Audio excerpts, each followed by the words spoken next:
Selamat pagi. Undang-undang Kesehatan hari ini kita akan membahas salah satu materi, yaitu mengenai distribusi obat. Jadi, demi melindungi masyarakat dari obat yang beresiko terhadap kesehatan, maka diperlukan suatu cara distribusi obat yang baik yang dapat memastikan mutu obat sepanjang jalur distribusi atau penyaluran sesuai persyaratan dan tujuan penggunaannya, serta sesuai dengan peraturan Kepala Badan POM nomor HK 031341117542 tahun 2012 tentang cara distribusi obat yang baik. Jadi sebelum kita lebih lanjut, kita harus tahu apa itu distribusi obat. Jadi distribusi obat itu merupakan suatu rangkaian kegiatan dalam rangka pengeluaran dan pengiriman obat yang terjamin keabsahannya serta tepat jenis dan jumlah secara merata dan teratur untuk memenuhi kebutuhan unit-unit pelayanan kesehatan. Distribusi obat tidak dapat dilakukan secara langsung oleh produsen obat, dalam hal ini industri farmasi, tetapi melalui pihak-pihak tertentu yang memenuhi persyaratan dan memiliki izin, antara lain pedagang besar farmasi, apotek, pedagang eceran obat, dan gudang farmasi. Adapun beberapa batasan perbekalan kesehatan distribusi obat melalui PBF, yaitu kita harus tahu apa itu perbekalan farmasi dan sarana distribusi. Kalau perbekalan farmasi itu merupakan perbekalan yang meliputi obat, bahan obat, dan alat kesehatan. Sedangkan sarana distribusi itu meliputi apotek, rumah sakit, toko obat dan pengecer lainnya, serta unit kesehatan lainnya yang ditetapkan oleh Menteri Kesehatan. Jadi kita bahas dulu salah satu sarana distribusi, yaitu pedagang besar farmasi.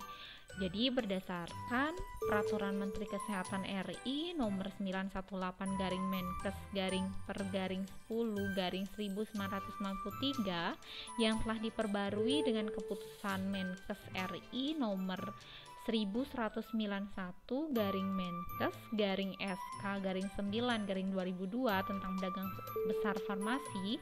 Jadi PBF itu merupakan badan hukum yang memiliki izin untuk pengadaan, penyimpanan, penyaluran perbekalan farmasi dalam jumlah besar sesuai ketentuan undang-undang yang berlaku. Oke, kita bahas satu persatu, dimulai dari perizinan PBF. Jadi, PBF dipersyaratkan memiliki izin usaha yang dikeluarkan oleh Direktur Jenderal Pengawas Obat dan Makanan, dan setiap PBF dapat mendirikan PBF cabang yang wajib diakui oleh Kepala Dinas Kesehatan Provinsi di wilayah PBF cabang tersebut berada. Nah, untuk memperoleh izin, PBF harus memenuhi beberapa persyaratan, di antaranya berbadan hukum berupa PT atau koperasi, memiliki nomor pokok wajib pajak atau NPWP, memiliki secara tetap apoteker WNI sebagai penanggung jawab, komisaris atau dewan pengawas dan direksi atau pengurus PBF tidak pernah terlibat baik langsung atau tidak langsung dalam pelanggaran peraturan perundang-undangan di bidang farmasi dalam kurun waktu 2 tahun terakhir. Selanjutnya, memiliki bangunan dan sarana yang memadai untuk melaksanakan pengadaan, penyimpanan, dan penyaluran obat, serta dapat menjamin kelancaran pelaksanaan tugas dan fungsi PBF. Memiliki gudang sebagai tempat penyimpanan dengan perlengkapan yang dapat menjamin mutu serta keamanan obat yang disimpan, serta memiliki ruang penyimpanan obat yang terpisah dari ruangan lain sesuai CDOB. Selain memenuhi persyaratan tersebut, PBF yang akan menyalurkan bahan obat juga harus memiliki laboratorium yang mampu menguji bahan obat yang disalurkan sesuai ketentuan yang ditetapkan oleh Direktur Jenderal Pengawas Obat dan Makanan, dan memiliki gudang khusus tempat penyimpanan bahan obat yang terpisah dari tempat lain. Nah, untuk PBF yang menyalurkan psikotropika tidak memerlukan izin khusus lagi. Namun, PBF dan PBF cabang yang melakukan pengadaan, penyimpanan, penyaluran narkotika wajib memiliki izin khusus sesuai ketentuan peraturan perundang-undangan. Untuk izin PBF itu berlaku selama 5 tahun. Dan pengakuan PBF cabang berlaku sesuai jangka waktu izin PBF tersebut. Nah, izin tersebut dapat diperpanjang selama memenuhi persyaratan dan akan dinyatakan tidak berlaku apabila masa berlaku habis dan tidak diperpanjang, dikenai sanksi berupa penghentian sementara kegiatan dan izin PBF tersebut dicabut. Oke, selanjutnya PBF dan PBF cabang hanya dapat menyalurkan obat kepada PBF dan PBF cabang lain, apotik, instalasi farmasi rumah sakit, puskesmas, klinik atau toko obat. Dan PBF ataupun PBF cabang tidak dapat menyalurkan obat keras kepada toko obat, dan dalam pelaksanaan penyaluran obat tersebut PBF maupun PBF cabang hanya melaksanakan penyaluran obat berdasarkan SP atau surat pesanan yang ditandatangani apoteker pengelola apotik untuk sarana apotik, apoteker penanggung jawab untuk sarana klinik dan instalasi farmasi rumah sakit, serta tenaga teknis kefarmasian sebagai penanggung jawab untuk toko obat dengan mencantumkan nomor SIPA, SIKA, atau SIK-TTK. Nah, hal yang dilarang dilakukan oleh PBF diantaranya menjual perbekalan farmasi secara eceran baik di tempat kerjanya atau tempat lain, melayani resep dokter, serta melakukan pengadaan, penyimpanan, dan penyaluran narkotika tanpa izin khusus dari Menteri Kesehatan. Kemudian PBF itu wajib membukukan dengan lengkap setiap kegiatan pengadaan, penyimpanan, dan penyaluran obat dan bahan obat sehingga dapat dipertanggungjawabkan setiap dilakukan pemeriksaan. Nah, setiap PBF dan cabangnya itu wajib menyampaikan laporan kegiatan setiap 3 bulan sekali yang meliputi kegiatan penerimaan dan penyaluran obat dan bahan obat kepada Direktur Jenderal Pengawas Obat dan Makanan dengan tembusan kepada Kepala BPOM RI, Kepala Dinas Kesehatan Provinsi, dan Kepala Balai POM Provinsi. Kemudian, setiap PBF dan PBF cabang yang menyalurkan narkotika dan psikotropika itu wajib menyampaikan laporan bulanan penyaluran narkotika dan psikotropika sesuai ketentuan peraturan perundang-undangan yang berlaku. Baik, kita lanjutkan ke sarana distribusi lain, yaitu apotik.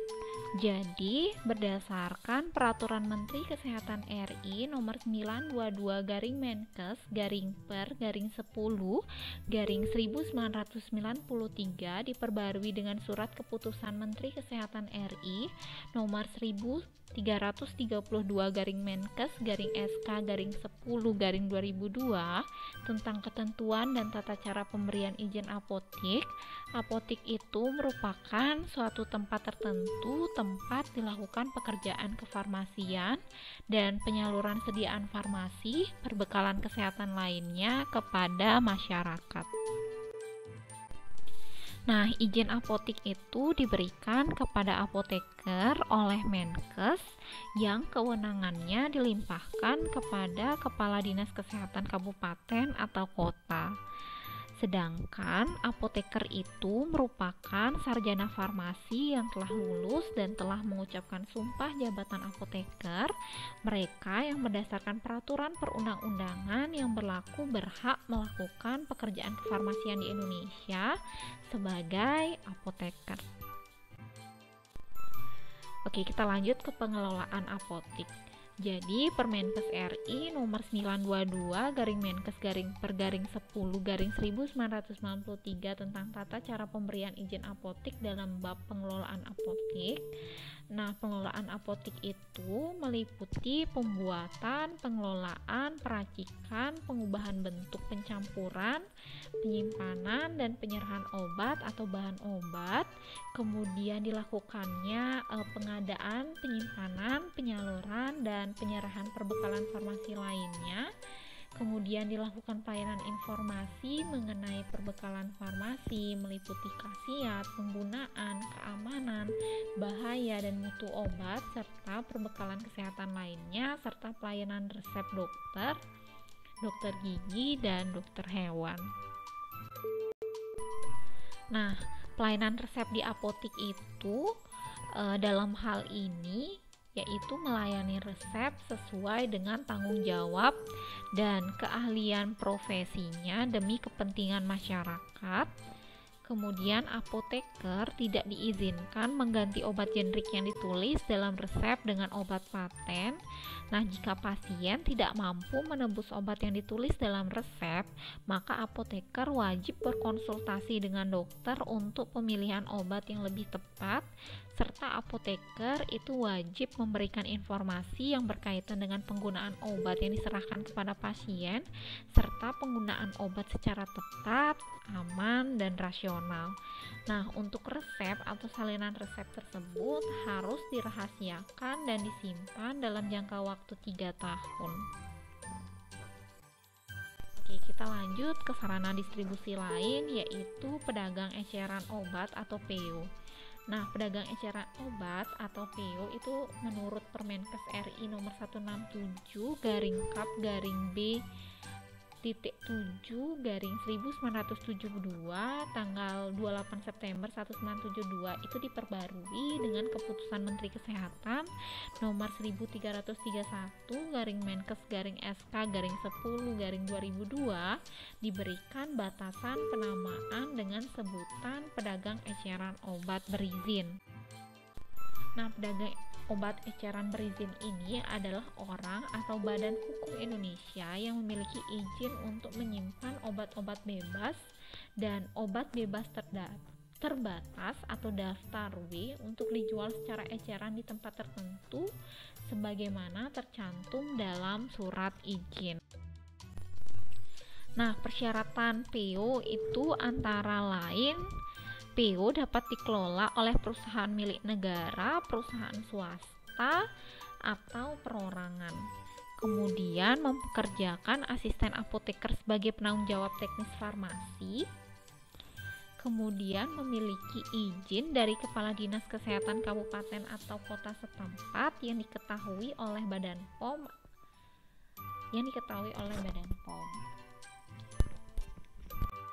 Kemudian adapun beberapa pelayanan obat di PO itu meliputi semua obat yang termasuk obat bebas, semua obat yang termasuk dalam daftar obat bebas terbatas dan tidak melayani resep dokter, dan obat-obat keras, psikotropika, dan narkotika.